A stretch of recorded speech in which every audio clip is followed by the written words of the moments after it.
The day my daughter-in-law told me I wasn't allowed to see my own grandbaby, I felt something inside me go cold. The kind of cold that doesn't come from anger, but from fear. That's how it started.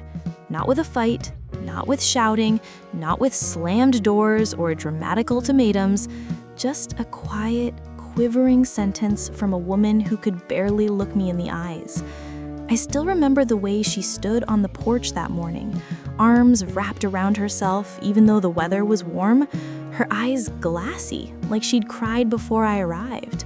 My granddaughter's tiny sock was peeking out of her hoodie pocket, and for a moment my breath hitched. I thought she was handing it to me because the baby had outgrown it.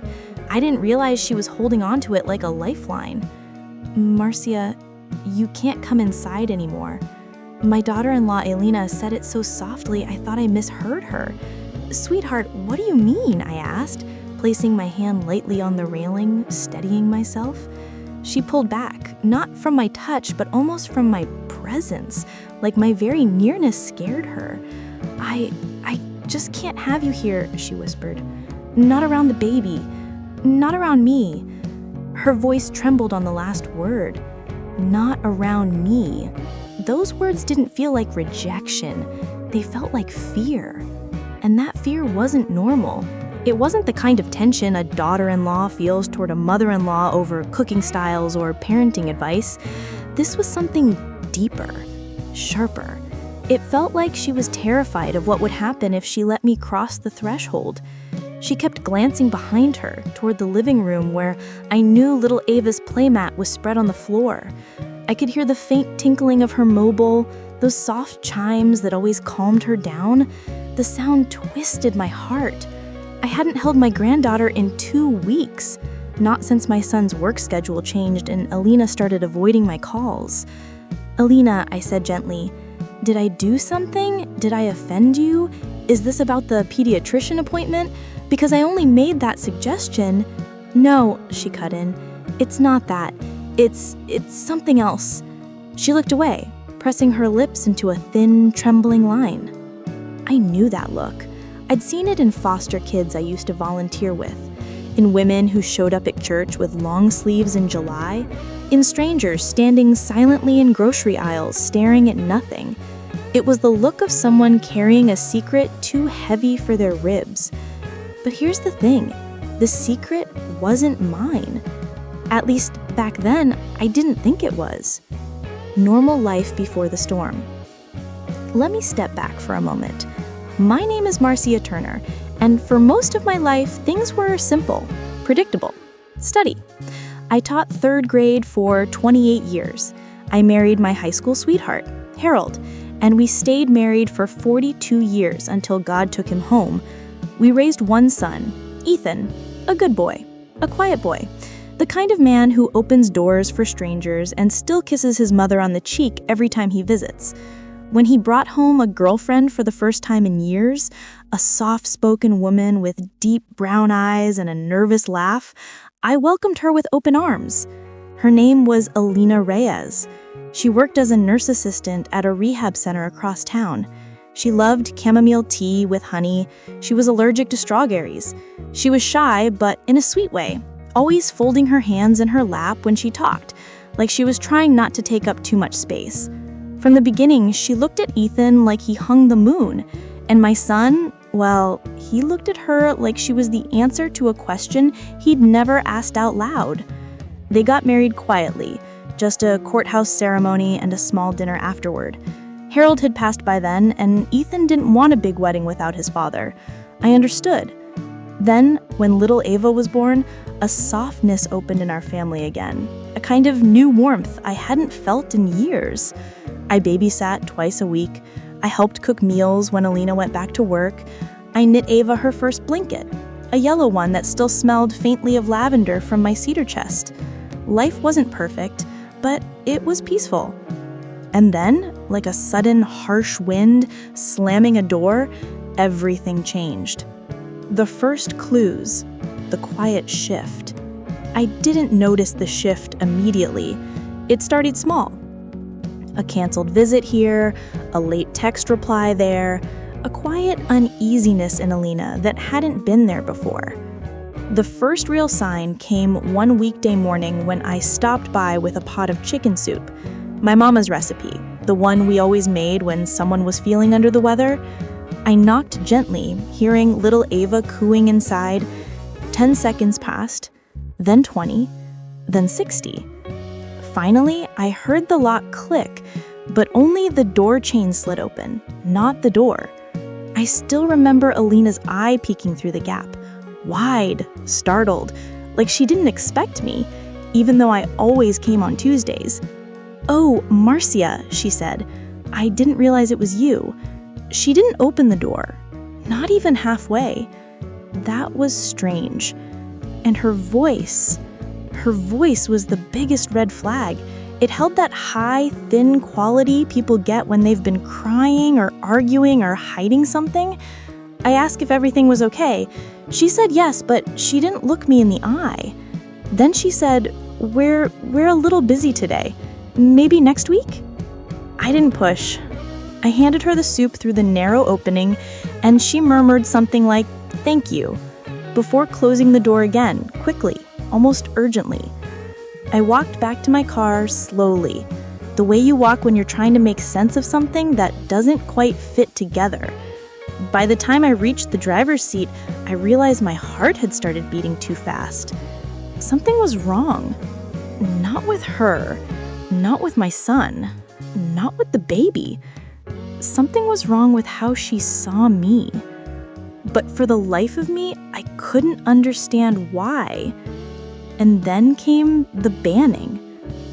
2 weeks later, she banned me from the house. No warning, no explanation, no chance to understand. Only fear in her eyes, fear that looked misplaced, like it belonged to another time, another person. And slowly, painfully, I began to wonder, what if this had nothing to do with anything I'd done? What if she wasn't scared of me, but of something connected to me? Something or someone from my past? That thought chilled me in a way I can't explain, because in our family, there had only ever been one person who inspired that kind of fear: my late husband, Harold. I didn't sleep the night she banned me. I kept replaying the moment over and over in my head. Her trembling voice, the way her hand clutched the baby sock in her pocket like a shield, the way she didn't once glance at me directly, not even when I asked if she was okay. Fear changes a person. It twists their posture. It tightens their throat. It makes their eyes restless, always scanning, always preparing. And that's what unsettled me most. Alina wasn't angry at me. She was afraid of me. And people don't become afraid of someone without a reason. The question was, what reason? My son's silence. That evening, I called Ethan. He answered on the second ring, his voice tired, almost distracted. "Hey, Mom, what's up?" I tried to lighten my tone. "I wanted to check in. I stopped by today, and Alina said it wasn't a good time." He paused, just long enough for me to hear it. That hesitation, that tiny, cautious inhale. "Well, yeah, she's been overwhelmed," he said finally. "The baby's been fussy." I closed my eyes. My granddaughter didn't get fussy. She got sleepy. "Is she all right?" I asked. "Yeah, just, new mom stuff." Another pause, this time heavier. "I think it's best if you give us some space for a bit." Those words stung, sharper than I expected. "Space?" I repeated quietly. "Ethan, I'm your mother. What happened? Did I say something? Do something?" He exhaled, long and slow. "No, Mom, it's not that. It's just..." Just trust me for now, okay? Trust him? I raised that boy. I knew every shade of his voice. When he was lying, when he was hiding, when he was scared. And right then, he was all three. Is this about Alina? Is she upset with me? Another heavy silence. Mom, I can't talk about this right now. I'll call you later. But he didn't. Not that night, not the next morning, not even the next day. The silence between us, once warm and effortless, had turned into something stiff and strained. I knew then something was deeply wrong. A strange pattern emerged. Over the next week, I noticed a pattern. Every time I texted, Alina replied, not Ethan. And her messages were stiff, formal, almost rehearsed. We're busy this week, Marcia. Ava is napping a lot lately. I think it's best for us to establish some routine. Maybe next week we can plan a visit. But next week came and went. And then there was the strangest text of all. Please don't come by unannounced again. Not unkind, just scared. That's when I knew it. She was trying to control the distance, trying to create space, but not because she disliked me. No, she was trying to protect herself from proximity. Like seeing me or being near me triggered something in her, and that something was connected to Harold. The more I thought about it, the more the puzzle pieces began to shift in my mind. During the 30 years I'd been married to Harold, there were things I never fully understood. Places he went without explanation. Days he came home too late or too quiet. Phone calls that made him step out onto the porch. Back then, I chalked it up to work stress, to him being a private man. But after he passed, little things surfaced. Small comments from people, odd letters in the mail, an old box in the attic with papers he'd never shown me. He was a good man in many ways, but good men can have shadows. And for the first time, I wondered, genuinely wondered, if one of those shadows had touched Amina's life before I ever met her. The grocery store encounter. The moment everything shifted from suspicion to certainty happened on a random Thursday afternoon. I was at the grocery store, pushing my cart down the baby aisle. I didn't need anything in particular. I found myself wandering there more often lately, just to feel close to Ava. I was comparing brands of baby wipes when I heard someone whisper my name. Mrs. Turner? I turned and saw her, a woman in her mid-40s, wearing scrubs, her hair pulled back in a tight bun. She looked vaguely familiar, but I couldn't place her. I'm sorry, I said gently. Do we know each other? She hesitated, the kind of hesitation that has weight. You might not remember me. I used to work at Greenwood Rehab when your husband was there. My breath caught. Harold spent 6 months in that rehab center after his stroke. 6 months where I visited him every single day.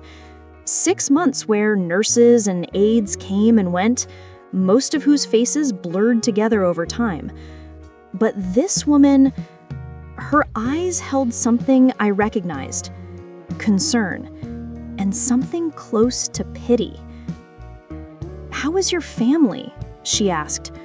Her voice was too soft, the kind people use when easing into a difficult topic. We're doing as well as we can, I said cautiously. My son got married last year. We have a little granddaughter." Her smile faltered, only for a second, but enough. Then she asked the question that made my stomach drop. Is your daughter-in-law's name Alina?" I froze. A cold rush swept through my body so fast that it made my hands tremble against the cart handle. "How did you know that?" I whispered. She looked at me the way doctors look at patients before delivering a difficult truth. Because she knew something. Something about my daughter-in-law. Something about my late husband. Something about the fear in Alina's eyes. She glanced around the aisle, lowering her voice. "Mrs. Turner, I probably shouldn't say anything, but..." She swallowed hard. "Your husband and that girl, they knew each other long before she ever met your son." My heart stopped. "What do you mean?" I asked, my voice cracking. "How? Why?" She headed. "I really think you should talk to her, not me." "I can't," I whispered, feeling suddenly small. "She won't let me near her, or the baby, or the house." The woman's expression softened with compassion. "That's because she's scared, Mrs. Turner." She paused. "Terrified, actually." A ringing sound filled my ears, a slow rising hum of shock and dread. This wasn't a misunderstanding. This wasn't postpartum anxiety. This wasn't dislike. This was fear rooted in history, fear rooted in Harold. And for the first time, I realized my daughter-in-law didn't ban me out of hatred. She banned me out of trauma. A memory I had forgotten. That night, a memory I'd long buried rose to the surface. A rainy evening, Harold coming home furious after a board meeting, a girl's name muttered under his breath, a heated phone call in the living room while he thought I was asleep, a slammed door, a threat, whispered, not shouted. I could only remember fragments, but suddenly, painfully, they started connecting, and the fear that had been building inside me crystallized into a single, horrifying question. What had my husband done? And how was Alina involved? I wish I could tell you that James came home that night. I wish I could say he walked in, dropped his bag, and wrapped his arms around me the way he did when life got too heavy for both of us. But he didn't come home. Not that night, not the next one, not the one after that.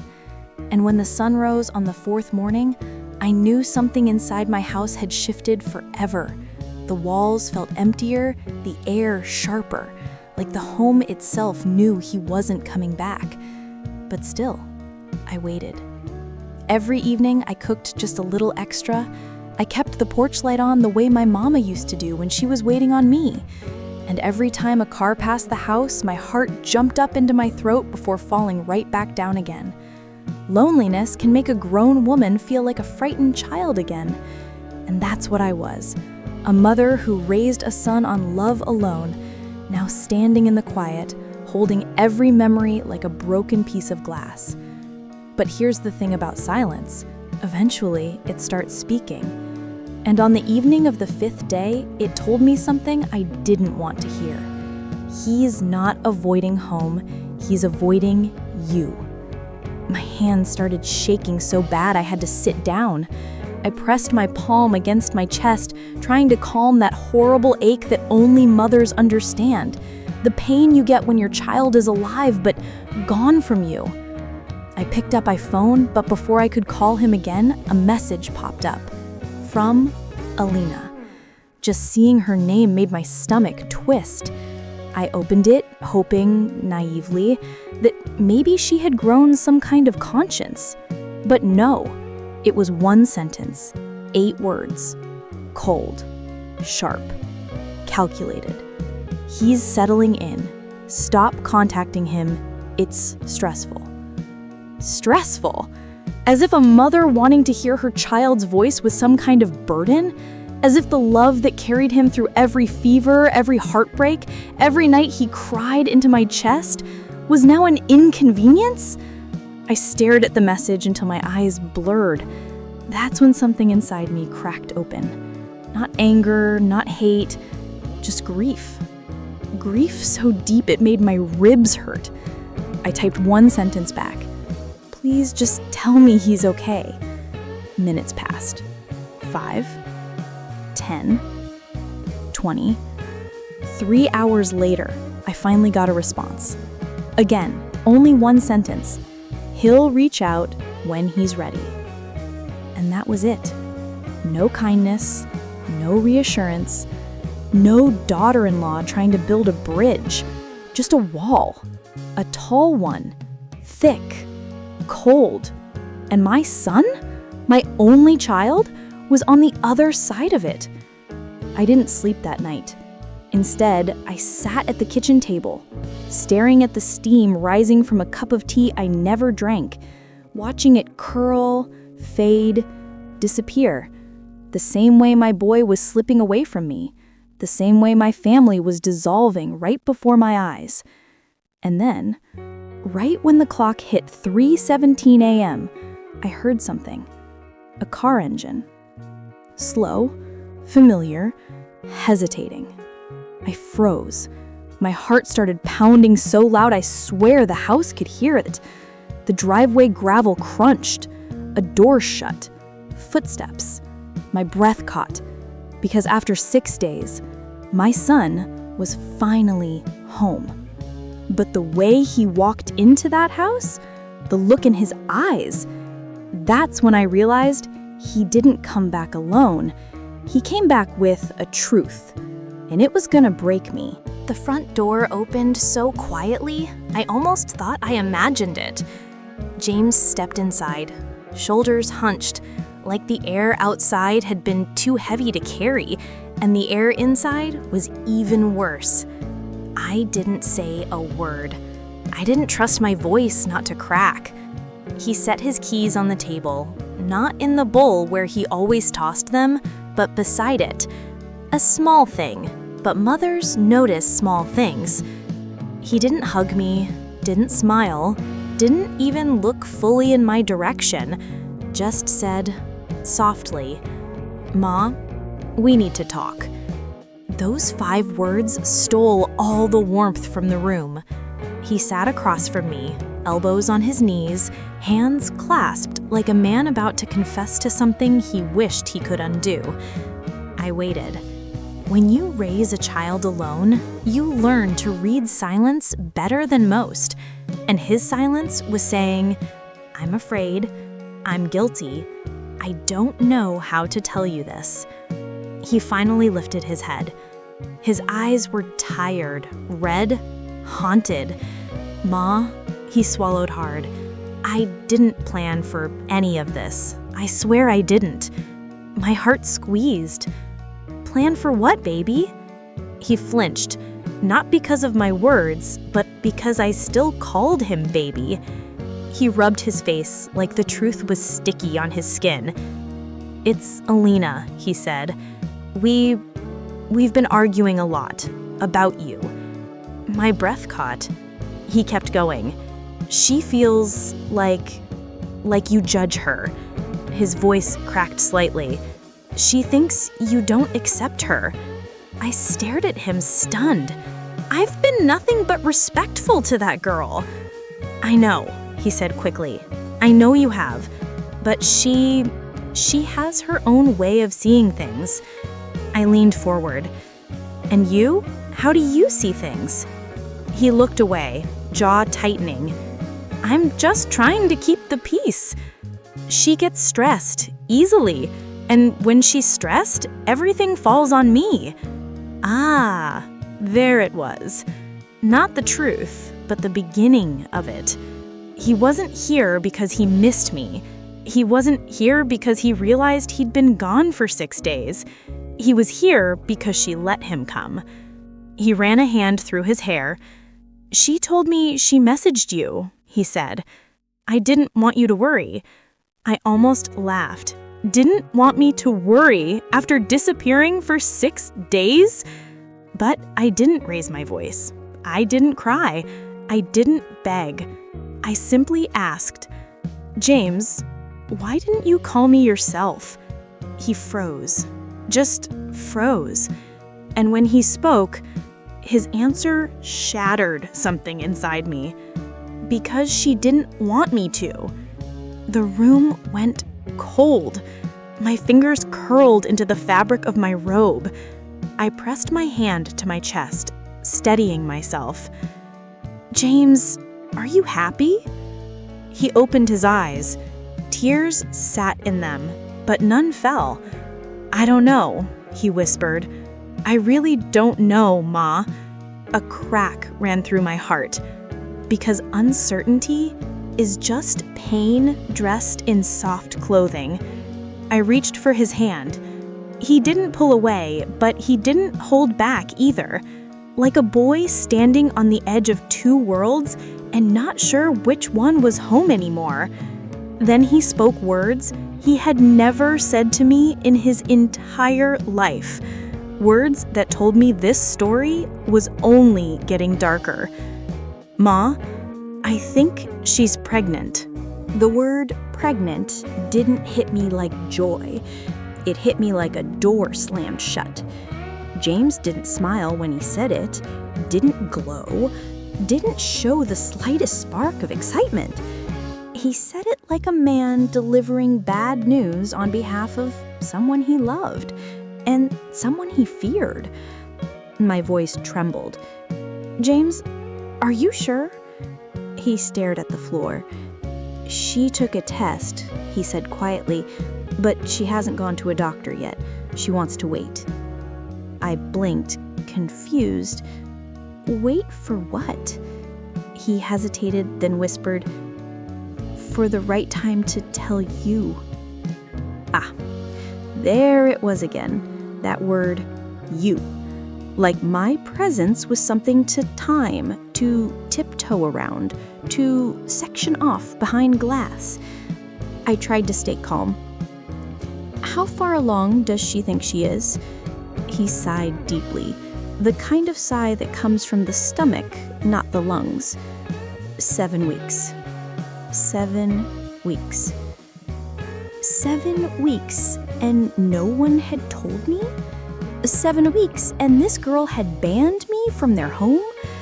7 weeks, and my son had been moving in quiet shadows to keep peace in a house built on tightropes. My fingers curled around the edge of the chair. "Why would she hide something like this?" I asked softly. James rubbed his forehead, frustration flickering. "She's scared of you, Ma." I felt a bitter laugh rise in my throat, but I swallowed it. "Scared of me? For what?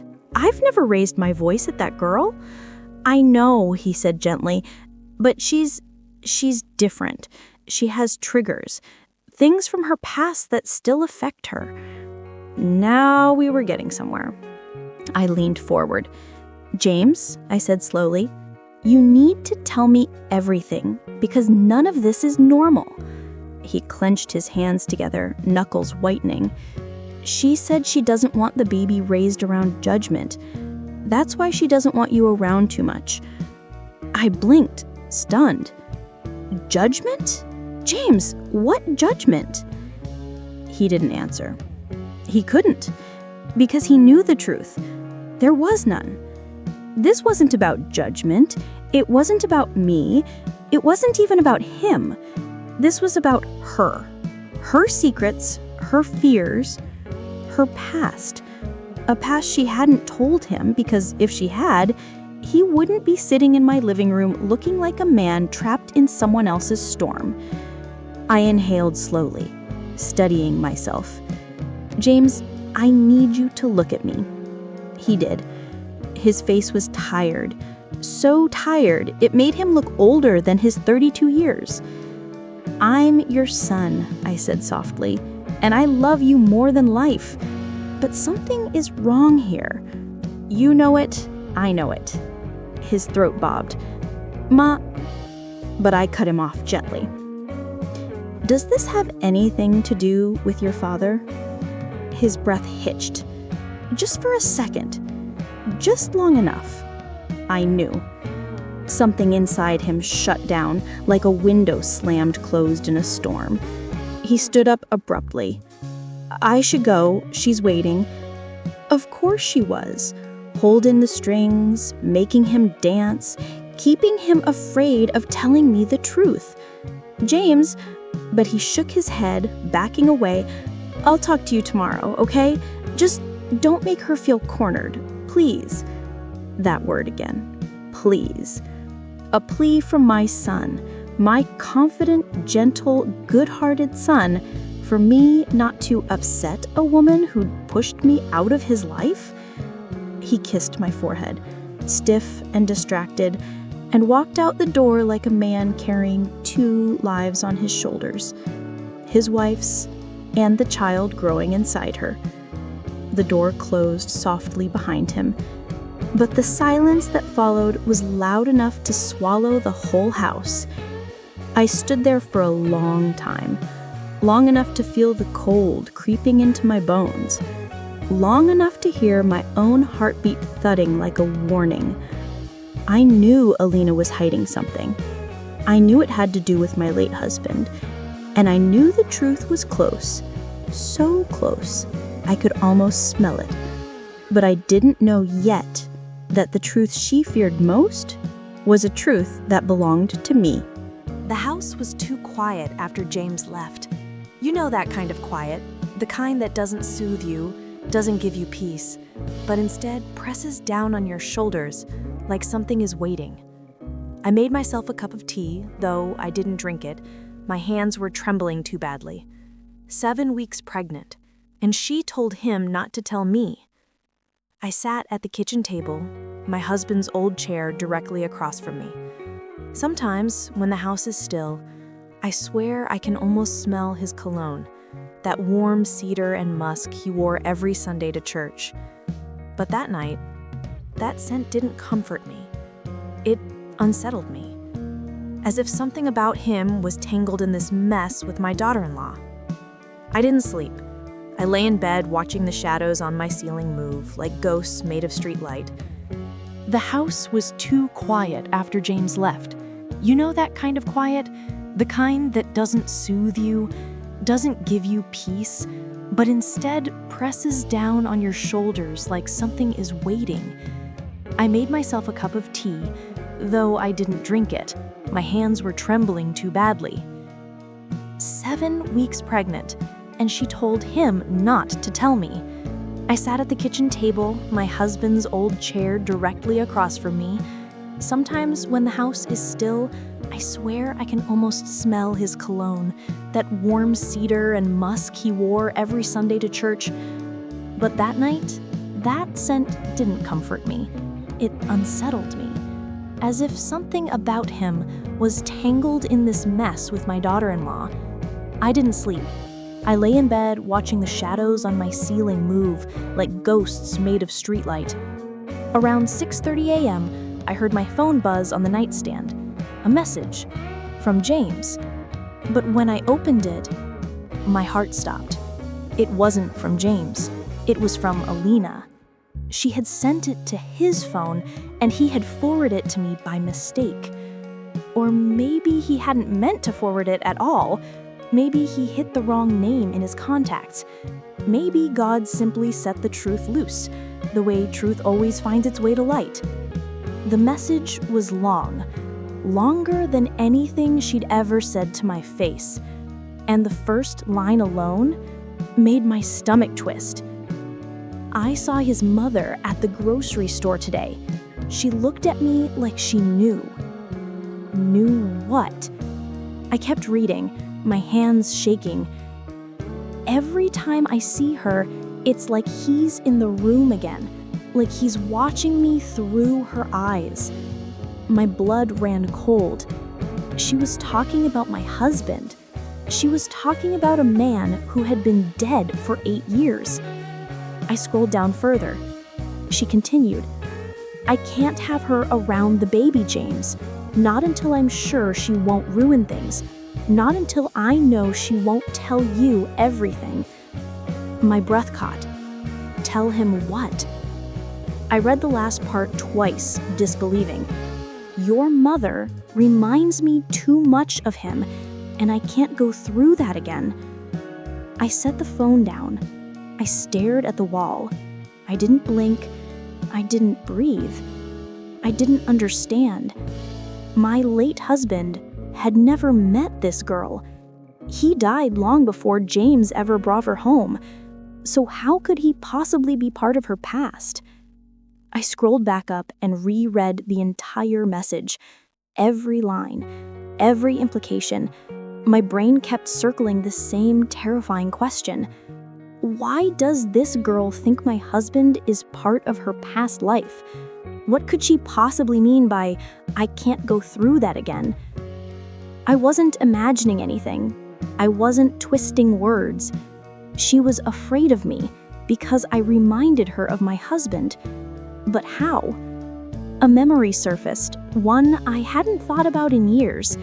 My husband, years before he died, used to volunteer at a halfway house for teen girls, a place for runaways, young women with trauma they didn't talk about.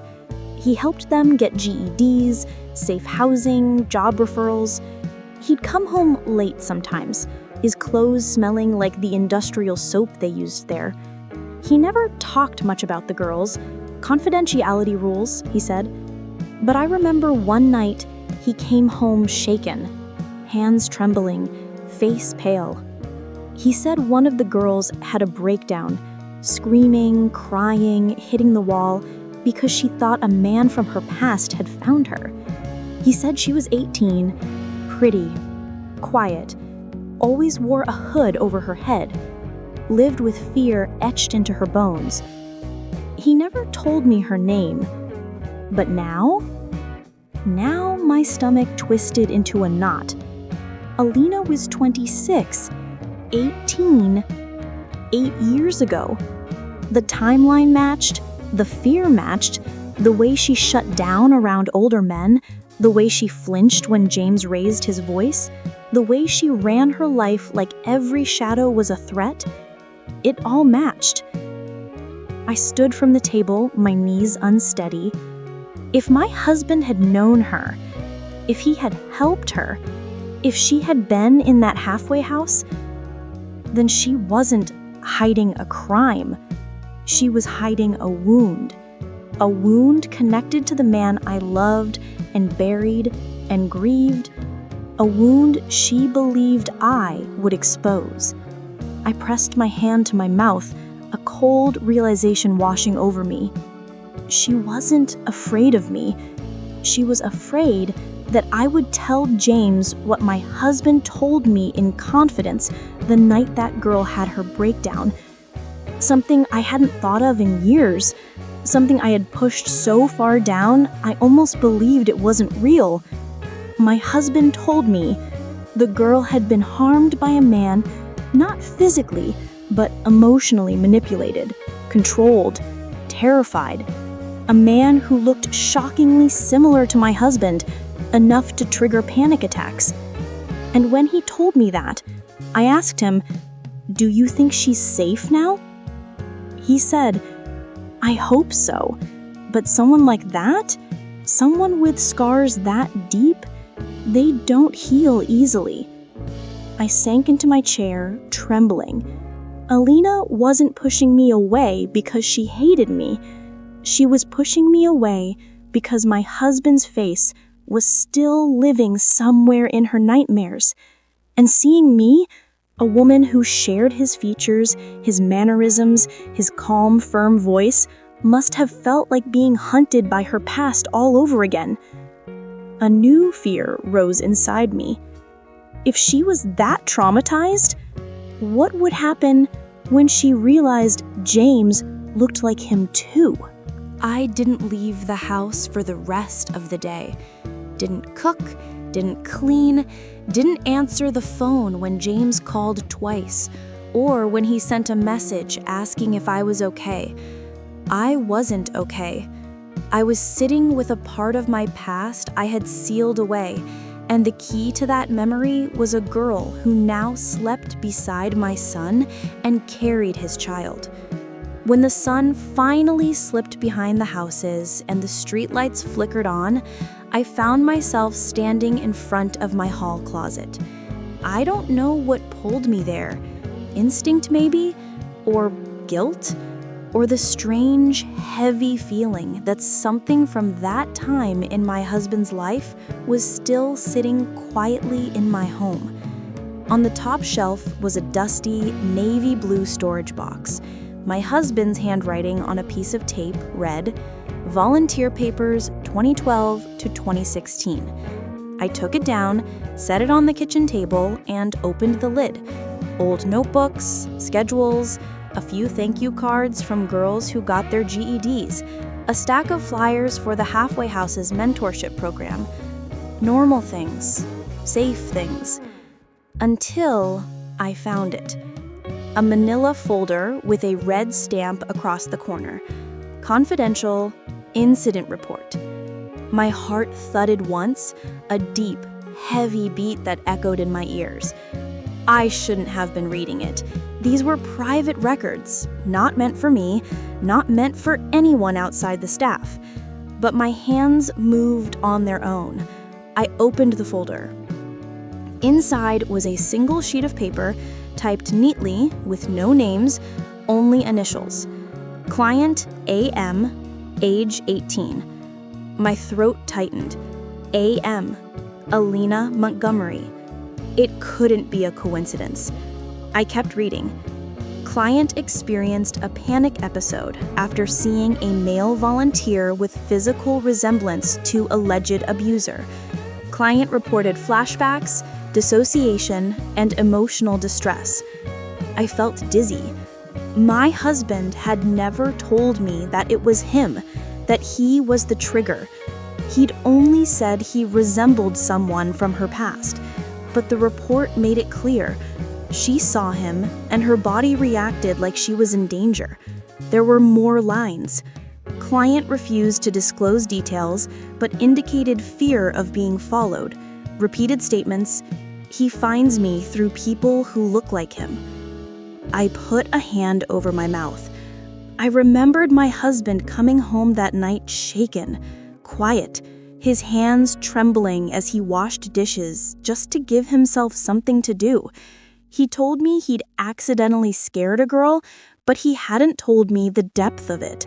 Not the trembling, not the crying, not the way she had tried to hide behind a chair, as if he was a shadow from her past. The last note on the report, Lord, it broke my heart. Client expresses fear she will always recognize him in strangers. Client states, he wears different faces. I don't know who to trust. I closed the folder, my hands icy. It made sense now. Every time Alina looked at me, every time my voice softened in the same way my husband used to when speaking gently, she wasn't seeing me. She was seeing the resemblance to him, to the man she associated with fear. I looked up at the kitchen window. It was dark outside. That kind of deep blue-black that feels like the world is holding its breath. I whispered into the empty house. She wasn't pushing me away out of hate. She was protecting herself. And suddenly, a wave of guilt washed over me. For judging her, for feeling offended, for thinking she was cruel when she was simply a woman still bleeding from wounds she had carried since she was 18. But then another realization hit me, a frightening one. If she still carried that trauma, and James resembled my husband even more than I did, his eyes, his jawline, the way he stood when he was frustrated, what if she eventually saw him the same way she saw that man? What if her fear shifted? What if she started pulling away, not just from me, but from my son. What if she already was? I pushed the box aside, leaned back in my chair, and stared at the ceiling. The truth was out now, but it wasn't a truth I could confront her with.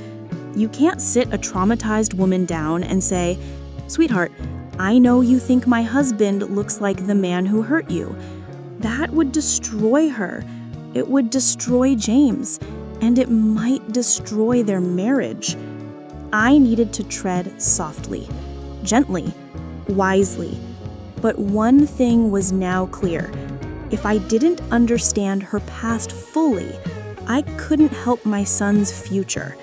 And whether she liked me or not, I needed to know what happened to her before she ever became his wife. A soft buzzing interrupted my thoughts. My phone, a message, from an unknown number. I opened it, and the breath left my body. It was a photo, a blurry scan of an intake form, a signature at the bottom, and a single text. "I know who she is. You need to be careful." I stared at the number. I didn't recognize it, but the signature on the form, the intake form from the halfway house, was unmistakable. It belonged to a woman my husband once worked alongside, a woman who he trusted, a woman who knew all the girls' histories, and she had reached out to me after 8 years of silence. I typed back quickly, "Who is this? What happened to Alina?" 3 dots appeared, typing, then disappeared, then appeared again. Finally, a message came through. "Meet me tomorrow. There's more you need to know about her past and about your husband." My heart dropped. My husband? What more could there possibly be? I wiped my hands on my apron, trying to compose myself before walking into the living room where Aisha sat. She was still scrolling through her phone, her face lit by the screen's glow, looking bored, no, irritated by the very air in my home. "Tea is ready," I said softly. She didn't look up. Bring it." Bring it. Not thank you, not even a polite nod, just a command. Still, I carried the tray toward her, placing it gently on the table. The cup rattled slightly. My hands always tremble when I'm holding too much inside. Aisha finally lifted her gaze, her eyes scanning me like she was inspecting something she didn't order, but got stuck with anyway. "Auntie," she said, leaning back, "you should sit." My heart fluttered. She wanted to talk? Maybe there was hope. Maybe she wanted to fix whatever tension had been hanging in the room. But the way she folded her arms told a different story. I sat down slowly. She cleared her throat. "So, about yesterday." My stomach tightened. "Yesterday?" I repeated quietly. "Yes," she said sharply. "When you told Hamza I shouldn't lift the heavy grocery bag in front of everyone." I blinked. "That's all? Aisha Beta, I didn't want you to hurt yourself. It was a 40-pound bag of rice. Hamza should have carried it." She rolled her eyes dramatically. "That's not the point, Auntie. You embarrassed me. You made me look weak." My lips parted, stunned. "You're pregnant, Beta," I said, whispered. "I'm just being careful with you." Her face hardened instantly. "Auntie, please don't bring up my pregnancy like that." I froze. Her tone wasn't annoyance, it was a warning. I'm sorry," I said quickly.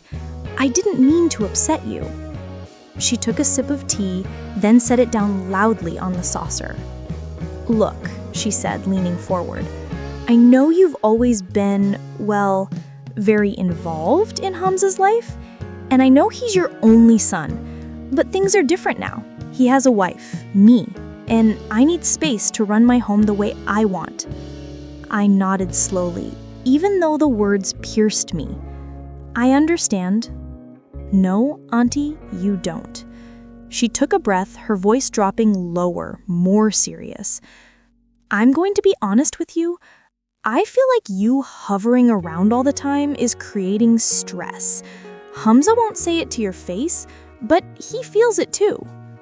My chest tightened. This was the conversation I feared, but hoped would never come. I don't want to come between you two, I whispered. Then don't, she snapped. Her bluntness hit me harder than a slap. She looked me straight in the eyes. No hesitation, no softness. I think it's best if you don't come over without telling me. And actually, I think you should stop coming for a while. My breath caught in my throat. A while? My voice sounded like it belonged to a child, not a mother of a grown man. Yes, I need peace. And I need Hamza to focus on this house, our marriage, our baby, not on running after you or worrying about your feelings. My chest tightened. Aisha, I'm his mother. I raised him alone. I'm not trying to take him away. She cut me off sharply. Auntie, please, don't make this dramatic. I'm not banning you. I'm just setting boundaries. Boundaries. Another word that felt like a door closing. Just give us space, she said, waving her hand dismissively. When the baby comes, we'll see. When the baby comes. So now she didn't need me. But when she needed help, then she would call? My heart cracked quietly, invisibly. I'll go, I said, standing slowly. Aisha didn't stand. She didn't offer comfort. She didn't soften. She simply picked up her phone again. Good, and Auntie, please don't tell Hamza I said this. He won't understand. I nodded numbly, because I already understood. My son's wife didn't want me around. And worse, she believed he felt the same. As I stepped into the cold evening air, locking the gate behind me, I felt a silence inside me I hadn't felt in years. A silence that only comes when something precious begins to slip away. I didn't sleep that night. I lay awake in the dark, staring at the ceiling, listening to the quiet hum of the refrigerator in the kitchen and the distant barking of a stray dog somewhere down the block. My mind kept circling the same questions, like a tired bird trying to find a place to land. Why was Alicia so afraid of me? Why had she clutched my son's arm like a child hiding behind her mother's skirt? Why had she looked at me as if she expected me to hurt her? And most of all, what did my late husband have to do with any of this? I didn't know the answer then, but my bones felt it. Felt it in the way old wounds ache before rain. Felt it in the quiet of the house my husband once filled with his laughter and secrets. By morning, I made up my mind. I wasn't going to let fear divide my family. Not again. Not after everything I already lost. So I dressed early, wearing a plain navy sweater and jeans, tying my hair back the way I used to when I worked double shifts at the nursing center. I brewed myself a cup of tea, though my hands were trembling so much I spilled a little on the counter. I wiped it with my sleeve and whispered to myself, just talk to your child. Start there. When I arrived at my son's house, Daniel met me outside, like he'd been waiting on the porch, pacing. And maybe he had been. He rubbed the back of his neck when he saw me, a gesture he'd done since he was 5 years old, trying to hide a lie about unfinished homework. Mom, he sighed, I told you today isn't a good day. I didn't argue.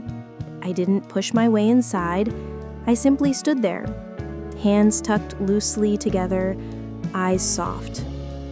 Daniel, I need to understand what's happening. I'm your mother. I'm your baby's grandmother. You can't shut me out without explanation. He flinched, not with anger, but with guilt. He looked back at the house, toward the curtains in the living room where the curtains shifted slightly. I saw a silhouette. Alicia was standing behind them, watching us. Her shoulders looked stiff, like she was bracing for impact. He inhaled slowly. "Mom, she's dealing with things from her past." "What kind of things?" I asked gently. He shook his head. "I can't tell you. She needs to be the one to say it, and she's not ready." My voice stayed calm, but inside my heartbeat echoed in my ears. "Then why is she afraid of me?" He opened his mouth, then closed it. And that silence told me more than any explanation could have. I stepped a little closer, lowering my voice. "Daniel, is this about your father?" His eyes widened just a fraction, a flash, a mistake. He said nothing, but the answer was there, unspoken. My breath caught. "My husband?" I whispered. "What does he have to do with any of this?" He swallowed hard. "I'm sorry, Mom. I really am.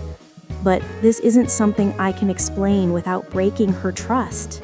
And she's been through enough." My knees weakened just a little. "Enough?" I repeated. "Enough of what?" He looked away, jaw tightening. Pain. The porch between us felt like a vast ocean. I wanted to reach for him. Instead, my arms hung limped at my sides.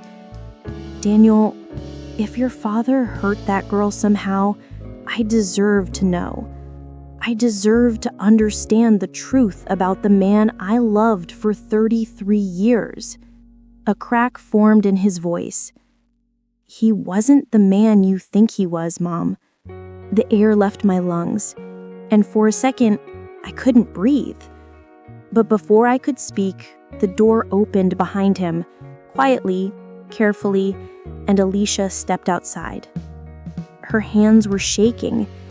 She didn't look at me at first. Her eyes stayed on the porch boards, steadying a small crack in the wood as if it held the answer to her life. Daniel immediately reached for her. "Baby, go back inside. You don't have to." "No," she whispered, lifting her chin. "She deserves to hear it from me." When her eyes met mine, I saw it clearly now. Not hatred, not defiance, but fear. Bone-deep, history-shaped fear. "Mrs. Turner," she said softly, her voice trembling like a thin piece of glass, "I didn't ban you from the house because I don't like you. I banned you because every time I see you, I see him. And I'm still trying to learn how to breathe after what he did." My heart stopped. "What he did?" The words scraped out of me. "Alicia, what did my husband do to you?" She pressed her lips together as tears gathered in her lashes. "I met him when I was 15. The world tilted. My mouth dried completely. I don't understand," I stammered. "Where? How?" She swallowed hard. "At the community center your husband volunteered at, the one that held career prep workshops for at-risk youth. I was one of the kids assigned to his group." My pulse thudded. I remember those years. I remember packing him lunches, ironing his shirts, proud of how he mentored teenagers. My voice cracked. "And what happened?"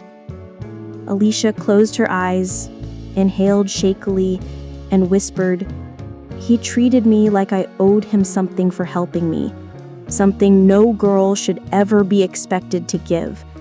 I tried to tell someone, but no one believed me.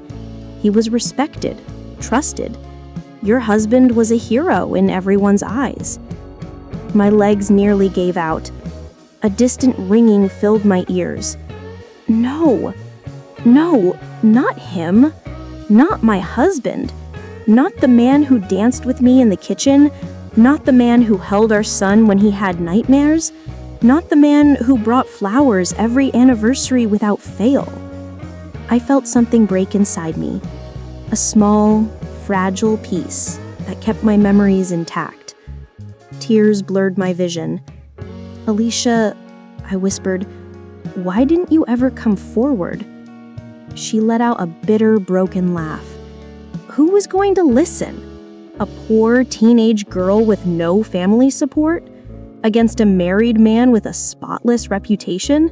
He knew exactly the kind of girl he could intimidate. Daniel wrapped an arm around her. She leaned into him, trembling. "I didn't know who you were at first," she continued. "I met Daniel at a job fair years later. We talked, we fell in love, and only when I came to his house did I realize whose son he was, and I panicked. I tried to leave him, but he's a good man. He didn't deserve to pay for someone else's sins." I covered my mouth as a sob escaped. And yet, despite my husband's actions, she looked at me with something like guilt. "I wasn't trying to take your family away," she whispered. "I was just terrified of him, of the memories, and seeing your face reminded me of everything I tried to forget." The wind was still. The whole world was still. And I realized something. Her banning me wasn't punishment. It was survival. A child trying not to relive her past through the face of a man she feared. And I had walked into her home with my husband's shadow behind me. Slowly, shakily, I stepped forward. "Alicia, look at me." She lifted her eyes, wary, fragile, waiting for judgment. "I didn't know," I said, voice breaking. "God forgive me, I didn't know what he did. But I know this, I'm not him, and I don't want to hurt you. Not now, not ever." Her lip trembled. I reached out, slowly, giving her room to pull back, but she didn't move. She let my hand rest on hers, just barely. A trembling touch, the beginning of something that could one day be peace. And just as I opened my mouth to speak, her baby started crying from inside the house, and she froze. Daniel squeezed her shoulder. "Go ahead, I'll be right there." She nodded once, then slipped quietly back inside, leaving me and my son standing in the morning light. Both of us broken open. Both of us changed. I wiped my face with shaking fingers. "Daniel," I whispered, "why didn't you tell me?"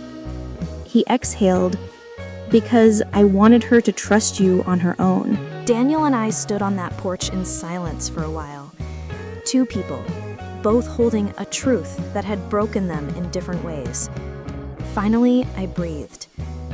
"Daniel," I said softly, "I'll give her time. I'll give both of you space, but I will never walk away from my grandchildren, from my own blood." He simply nodded. My heart was hurting, but beneath that pain, there was a strange, peaceful clarity. The truth had shattered us, but somehow, that same truth was becoming a doorway to healing. Distant, but not gone. For the next few weeks, I didn't visit their home. I gave Alicia the space she needed, the kind she had never truly received in her life. Then one day, I got a text from Daniel. "Mom, Alicia is ready. You can come, but come alone." My heart squeezed. God knows a mother's heart melts the moment the subject turns to her children. I went to their home, no flowers, no gifts, just as a human being. Alicia met me at the door. For the first time, she didn't flinch, she didn't step back, she didn't hide. She gave a small nod and let me in. There was no tension in the living room this time, just a simple truth. Two women, both damaged by the same man in different ways, both searching for forgiveness, for understanding, for a little peace. She began hesitantly. "Mrs. Turner, I didn't know how to face you because I know you're grieving too. You lost the man you loved. I lost the girl I used to be." Her words went straight to my core. I sat right across from her and reached out, and she didn't pull away this time. "Alicia," I said, "my love, my respect, everything was tied to that man.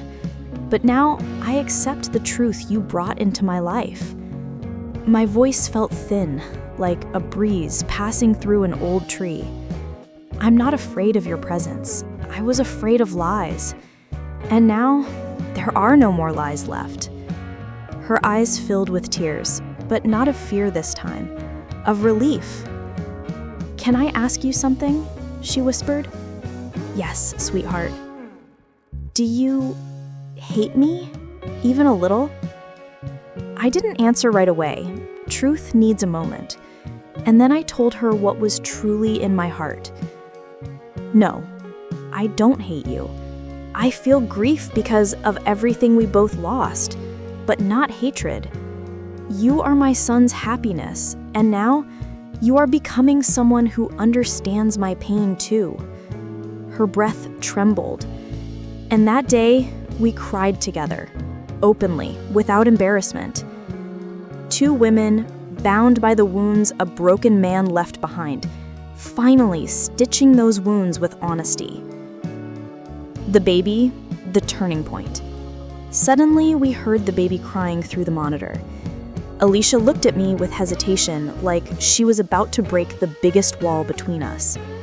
"Would you like to hold him?" I froze. My eyes filled instantly. "Can I?" I asked, trying not to let my voice crack. She nodded, and for the first time I held my grandson. The warmth of that tiny body, the faint smell of milk, the softness of his breath. It meant one thing. Our next generation would not inherit the shame that man had hidden. Alicia watched me quietly, as if she was trying to rise above her own trauma. "I was scared," she whispered. "I thought you'd see me the way you saw him, or blame me." I shook my head. "Sweetheart, trauma silences even strong women. You survived years of silence, built a life, found love, chose my son. You're not weak. You're a survivor." She covered her face and cried. But this cry was different. Not fear. Gratitude. Closure. The letter. 4 days later, Daniel handed me an envelope. "Mom, we found this while cleaning out Dad's locker. I think he meant to give this to you years ago." My hands trembled. The handwriting on the envelope was my late husband's. I opened it slowly. "If I leave this world before my secrets come out, forgive me for not being the man you thought you married." Below that, just one broken line. "I failed a child, and I pray you never learn how." My breath stopped. It was the hardest moment of my life, to find the answers to my lifelong questions in the shaky handwriting of the man I once loved. I handed the letter to Alicia. She read it quietly, then whispered, He knew it was wrong." And just like that, we gave that man a silent burial. Not full forgiveness, not full hate, just a final door, closed forever, no longer poisoning our future. A new start, not perfect, but peaceful. Time passed. Alicia and I didn't talk every day, but we slowly learned each other. When she struggled with postpartum blues, I took her homemade soup. When I felt lonely, she sent me pictures of the baby. Daniel remained our bridge, and gradually, the emotion that began as grief and pain became the foundation of a real, peaceful relationship. Woman to woman, Alicia told me one day, "You know, I've realized something. You're not his shadow. You're the light he never deserved." Her words changed something inside me. Trauma doesn't just scar the person suffering. It scars the people around them too. It scars generations. But healing makes us human again. Today, when I hold my grandson, I know one truth. The men who hurt us will not define the lives of the generations that come after us. We will speak the truth. We will understand each other. We will shine light on the shadows that once silenced us. This was the hardest chapter of my life, but it is also the chapter that made me the most human.